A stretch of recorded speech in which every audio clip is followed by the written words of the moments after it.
Assalomu alaykum, hoji akalar, assalomu alaykum. Hoji aka, bunaqangi baxt hammani ham boshiga qo'navermaydi. Rahmat. Alloh ziyoda qilsin mana. Shu 3 kundan beri derazaga keldi, sayradi, qanaqa qush keldi deb qarasam, shunday qilsam qo'limdan boshimga Boshqani boshiga qo'nmayapti. Qo'nmaydi. Hech kim oldiga kechasi ham o'zimda yotadi, ustimda yotadi, yelkamda yo'q, qornimda yotadi. Qayga borsam uchib ketmaydi, shu boshimdan boshqa yoqqa bormaydi. Gap yo'q. Shu non pon bersam, suv pul bersam, nima bersam yeydi.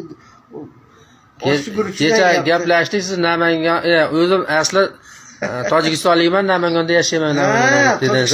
Tug'ilganman, Namanganda yashayman. Alloh ziyoda qilsin. Alloh ziyoda qilsin aka. Qarang, bunaqangi qush hech kimni boshiga qo'nmaydi. Qarang mana. Buni chiqaramiz internetga mana, xudo xolasa. Buni qarang endi. Buni qarang mana. Gap yo'q. Bu narsani qarang, buni Allohning mo'jizasi-da bu.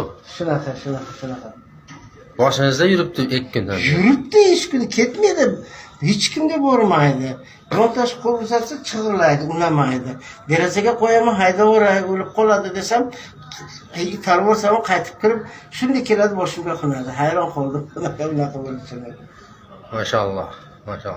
Mana shu yuraman, mana shu hech joyga ketmaydi. Mana hamma joyga boraman. Mana buni qarang endi. Mana aylanib yuraman. Mana shu yerga yursam, boshimdan ketmaydi boshqa joyga. Yopishib olgan. Hech yoqqa bormaydi boshimda. Faqat boshimda 3 kun bo'ldi. Mana qarang.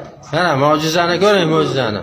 3 kundan beri boshimda boshqa ketmaydi. Mana qum bo'lganda derazadan kirib. Ka'bada bitta insonni boshiga qo'ngan ekan, o'sha kasali tuzalib ketgan ekan. O'sha qushmi? Mana shu qush shunaqa qush ekan. Shunaqa qush ekan. Yo'q, bu ketmaydi. Hech 3 kundan beri boshimda. Ash tog'ani boshida hammasi olaman dedi, unamaydi.